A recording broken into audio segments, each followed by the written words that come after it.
I don't know what time it is where you are, but as of 2 a.m. on this 28th of February 2026, the world has officially changed. I was just dragged out of bed because the bombs are falling, the missiles are in the air, and the war with Iran has officially begun.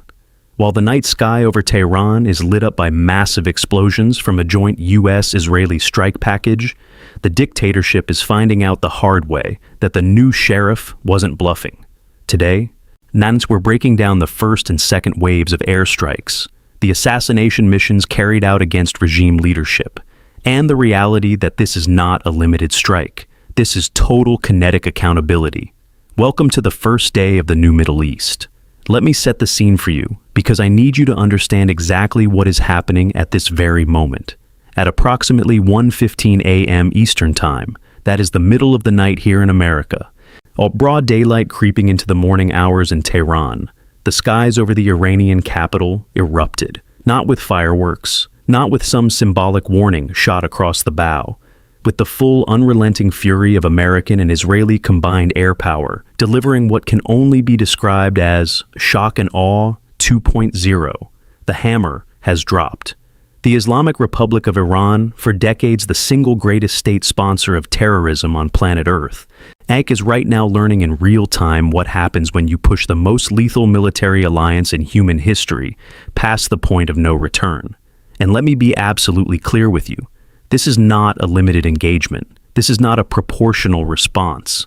A senior U.S. official, speaking to reporters within the first hour of the campaign, described it bluntly. Strikes are in progress, and then added 4 words that tell you everything you need to know. Not a small strike. Not a small strike. Ladies and gentlemen, that is Pentagon speak for, we are rearranging the geography. Now, let me walk you through what we know, minute by minute, because the footage and the intelligence pouring in right now is staggering. The first verified videos began circulating shortly after 1:15 Eastern. What they showed was unmistakable, massive columns of smoke rising from multiple points across downtown Tehran. Not one impact, not 2. And multiple simultaneous detonations across different sectors of the Iranian capital, producing smoke plumes so large they were visible from miles away even in the pre-dawn darkness. We are talking about precision-guided munitions, JDAMs, Paveway 4s, possibly JASSM-ERs launched from standoff range, slamming into hardened targets with the kind of accuracy that only 2 militaries on Earth are capable of delivering. This is what total kinetic overmatch looks like. This is the apex predator doing what the apex predator does. But it didn't start in Tehran. And that's the part of this story that should send a chill down the spine of every military planner in the Iranian Revolutionary Guard Corps. Before the first explosions rocked the capital, footage emerged from western Iraq, from Iraqi territory, showing massive missile salvos streaking east across the night sky. These were cruise missiles. It launched from U.S. naval assets and possibly from air bases positioned across the region, flying low and fast toward Iranian airspace. Eyewitnesses on the ground in Iraq reported seeing these salvos approximately 10 to 15 minutes before the first detonations were confirmed in Tehran. Think about that for a second. 10 to 15 minutes. That means from the moment those Tomahawks and cruise missiles cleared Iraqi airspace, the Iranian regime had less than a quarter of an hour to realize what was coming. And by the time they figured it out, the buildings were already shaking. This is what American power projection looks like. You don't see it coming until it's already there, and by then, it's too late. The targeting in Tehran itself tells a devastating story about the intent of this operation. This was not random, this was not indiscriminate, this was surgical decapitation combined with strategic demolition. Reports confirmed by multiple news agencies, including Fars News inside Iran itself, will indicate that strikes hit University Street and the Jamhuri area in central Tehran. These are not random neighborhoods. These are corridors of regime power, administrative nerve centers, areas where the Islamic Republic conducts the business of oppression. Additional strikes were confirmed in Tehran's northern Sayed Khandan area, another district closely associated with regime infrastructure. And here's where it gets truly extraordinary. Israeli media outlets, within the first 90 minutes of the campaign, reported that several targeted assassination strikes were carried out against the highest echelons of Iranian leadership. We're talking about high-value target operations, HVT strikes, aimed directly at Supreme Leader Ali Khamenei and President Masoud Pezeshkian. 7 missiles were confirmed to have struck the district in Tehran, where Khamenei normally resides, an area that also houses the presidential palace and the National Security Council. You may let that sink in. This wasn't just about blowing up missile factories or radar installations. This was about going for the head of the snake. The Israeli Defense Forces, in full coordination with American assets, attempted to decapitate the entire leadership structure of the Islamic Republic in a single, devastating opening salvo. Whether Khamenei and Pezeshkian survived those strikes remains unclear as of this moment, but the message is unmistakable. Nowhere is safe.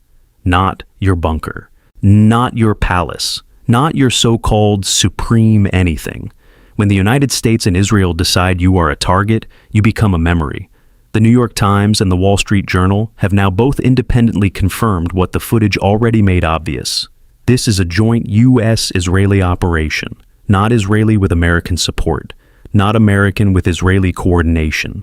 A fully integrated, jointly planned, jointly executed military campaign that, and according to the Israeli military's own statement, was the product of months of close and joint planning. The operation has been given a name, Operation Shield of Judah, and that name alone tells you the scale of what we are witnessing. This is not a raid. This is not a punitive strike. This is a full-spectrum military campaign designed to fundamentally alter the strategic balance of the Middle East. And it's not just Tehran. As the first wave of strikes was still reverberating through the capital, reports began flooding in from across Iran. The cities of Isfahan, Qom, Karaj, and Kermanshah all reported explosions. Western Elam province was hit. This is a nationwide campaign. The strike planners in Washington and Tel Aviv clearly identified a comprehensive target list that spans the entire breadth of the Iranian military-industrial complex. Nuclear facilities, missile production sites, air defense networks, plus command and control nodes, IRGC headquarters, and leadership compounds. Every single pillar that holds up the regime's ability to project power, to threaten its neighbors, to develop nuclear weapons, and to murder its own citizens in the streets is being systematically dismantled right now, in real time, as you are reading this. Then came the second wave. Just as the smoke from the initial strikes was still climbing into the Iranian sky, the open-source intelligence accounts began reporting that a second wave of airstrikes was underway, hitting even harder than the first. This is textbook American air campaign doctrine. You hit them once to knock them off balance, then you hit them again before they can recover. The first wave takes out the air defenses, blinds the radar, destroys command and control. The second wave goes deeper, hitting the targets that were protected, exploiting the gaps you just created. It's relentless. It's methodical. And it is absolutely devastating. Israeli sources indicated that more ordnance would fall in this campaign than during the entire 12-day war with Iran last year. More bombs than a 12-day war in a single night. That is a staggering volume of firepower, and it tells you that the U.S. and Israeli air forces deployed an enormous strike package for this operation. We're talking about potentially hundreds of aircraft, including F-35s, F-15 E-Strike Eagles, F-16 Sufas, B-2 Spirits, and carrier-based FA-18 Super Hornets, all operating in a fully integrated battle network supported by aerial refueling tankers, AWACS command aircraft, EA-18G, Growler electronic warfare jets, and God knows what else that the Pentagon hasn't told us about. This is the full weight of the most powerful air forces ever assembled by human civilization, and it is all coming down on Tehran tonight. The naval dimension of this operation deserves its own discussion because the scale of what the U.S. Navy positioned in theater before this night is nothing short of extraordinary. Going back weeks, President Trump announced that a U.S. armada was heading to the Middle East. That armada included the aircraft carrier USS Abraham Lincoln and its full carrier strike group, guided missile cruisers, destroyers equipped with Tomahawk land attack missiles, fast attack submarines lurking beneath the surface of the Persian Gulf and the Arabian Sea. Then, in early February, the Pentagon deployed a second carrier, the USS Gerald R. Ford, the most advanced warship ever built by any nation in history. 2 carrier strike groups. That is an almost unprecedented concentration of naval firepower. Each carrier alone can generate over 100 combat sorties per day. Together, they represent an air wing larger than the entire air forces of most countries on Earth. And they are all within striking distance of Iran right now, launching aircraft and cruise missiles around the clock. This is what American force projection looks like when the gloves come off. There is no military on the planet that can withstand this kind of sustained precision bombardment. None. Now, the Israeli home front. Because the Iranians, as predicted, are not taking this lying down. Within approximately 2 hours of the first strikes on Tehran, the Israeli Home Front Command issued nationwide alerts. Sirens began wailing across the country. The Israeli military confirmed detecting ballistic missiles launched from Iran toward Israeli territory. Israel had already declared a nationwide state of emergency immediately after launching the strikes. Defense Minister Israel Katz invoked emergency powers under the Civil Defense Law, and stating he was convinced that there is a high probability of an attack on the civilian population. Israeli airspace was closed. Ben Gurion Airport shut down, with flights canceled through at least Monday. Hospitals began moving patients underground into fortified facilities. The Sheba Medical Center, one of the largest hospitals in the country, activated its underground compound. Schools and workplaces were ordered closed. This is a nation on a total war footing, and they knew it was coming. They prepared for it. They accepted the cost. Because the alternative, living under the permanent shadow of an Iranian nuclear weapon, of Iranian missiles raining down on their cities, of Iranian proxies strangling them from every border, was no longer acceptable. And the Iranian retaliation has already begun expanding beyond Israel. Iran's Islamic Revolutionary Guard Corps announced that it targeted 4 U.S. military bases across the region: Al Udeid Air Base in Qatar, Al Salem Air Base in Kuwait, or Al Dhafra Air Base in the UAE, and the U.S. Fifth Fleet headquarters in Bahrain. Explosions were reported from the beaches of Dubai to the streets of Doha. In Abu Dhabi, air defenses intercepted Iranian missiles, but falling debris killed 1 person, an Asian national in a residential area. The UAE condemned the attack as a dangerous escalation and a cowardly act. This is the regime lashing out in desperation, throwing missiles at everyone it can reach, hoping to fracture the coalition, yet hoping to turn regional allies against America. It will not work, because every missile Iran fires at a U.S. base, at an allied capital, at civilian neighborhoods, only proves the point that this regime needed to be dealt with. Every act of retaliation validates the entire premise of Operation Shield of Judah. Let me give you the broader strategic context, because this did not happen in a vacuum. This has been building for months. Back on 13th January 2026, President Trump publicly called on Iranian protesters to keep protesting and to take over your institutions, adding the now prophetic words, "Help is on its way." On January 23rd, he announced the Armada. On 13 February, he stated that regime change in Iran would be the best thing that could happen. The next day, U.S. officials told Reuters that the military was preparing for weeks-long sustained operations, not a limited strike, but a broad campaign targeting Iranian state and security infrastructure. On 24th February, during the State of the Union address, Trump accused Iran of reviving its nuclear weapons program, developing missiles capable of reaching Europe and eventually the American homeland, and described their ambitions as sinister. He warned that the U.S. was prepared to act. And then, just 2 days later, on February 26th, last-ditch diplomatic talks in Geneva collapsed. Iran refused the 3 core demands: permanently end all uranium enrichment, accept strict limits on its ballistic missile program, and completely halt support for proxy groups including Hamas, Hezbollah, and the Houthis. They refused. And now, 48 hours later, the bombs are falling. There is a symbolic dimension to the timing as well that should not be overlooked. CNN reported that the strikes were carried out just ahead of the Jewish holiday of Purim, a holiday that celebrates the deliverance of the Jewish people from a plot to destroy them in ancient Persia. Ancient Persia, modern Iran. The parallels are not subtle, and they are certainly not accidental.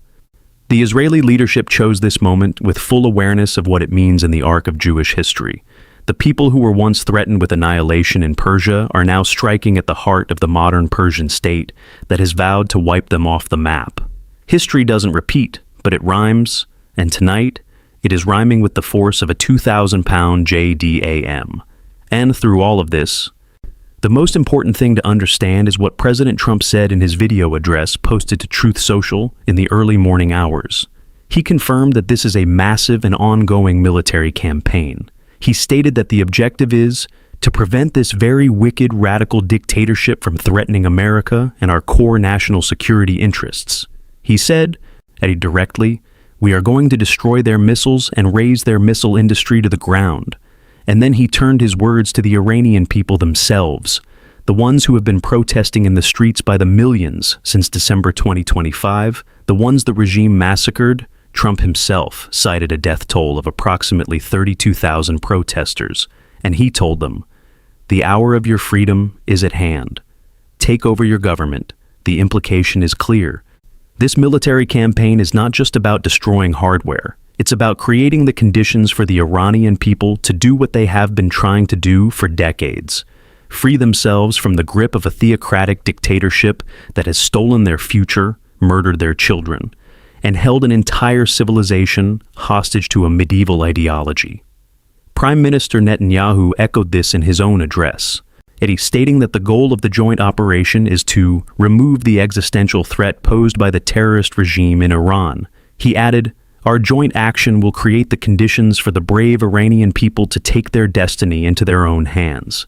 This is regime change doctrine. This is the stated objective. Not containment, not deterrence, removal. So, where do we go from here? The operation is expected to last several days at minimum. A source briefed on the plans told NPR the initial phase would focus on Iran's missile infrastructure, followed by broader strikes against IRGC command structures and regime security apparatus. U.S. and Israeli aircraft will continue generating sorties around the clock. Naval assets in the Persian Gulf and Arabian Sea will continue launching cruise missiles. The submarines will keep firing. The B-2s will keep flying from Diego Garcia, or wherever they are staging out of. This is sustained, all relentless precision warfare at a scale the world has not seen since the opening nights of the Iraq War in 2003, and arguably, given the integration of fifth-generation stealth aircraft, advanced standoff munitions, cyber warfare capabilities, and real-time satellite intelligence, this is the most sophisticated air campaign ever executed in the history of armed conflict. The Iranian military, for all its bluster, for all its parades and propaganda, is fundamentally outmatched. They have no answer for the F-35. They have no answer for the B-2 Spirit. They have no answer for submarine-launched Tomahawks that they cannot detect until the warhead is already through their roof. Their air defense network, which was already degraded from strikes last year, is being systematically dismantled layer by layer. Their command and control is being severed. Their leadership is being hunted. And their people, the brave, ordinary Iranians who have been dying in the streets for months demanding freedom, are watching the instruments of their oppression burn. This is the first day of the new Middle East. The old order, the one where Iran could arm Hezbollah, fund Hamas, train Houthis, and build nuclear weapons while the world issued stern warnings and passed toothless resolutions. That order is over. It ended tonight at 1:15 a.m. Eastern when the first American and Israeli munitions hit the streets of Tehran. Whatever comes next, and make no mistake, what comes next will be chaotic, dangerous, and uncertain. The fundamental strategic equation has changed. The regime that has been the single greatest source of instability, terrorism, and nuclear proliferation in the Middle East for 4 decades is now fighting for its survival. Pray for our soldiers. Pray for our pilots. Pray for the men and women on those carrier decks launching aircraft into the dark. Pray for the Israeli civilians huddled in bomb shelters. And pray for the Iranian people who have suffered more than any of us can imagine and who tonight, for the first time in 47 years, might actually be able to see the light at the end of the tunnel. The bombs are falling. The missiles are in the air. The war has started. And we will be here, covering every single moment of it, until the last weapon falls silent. Stay with me. This is far from over.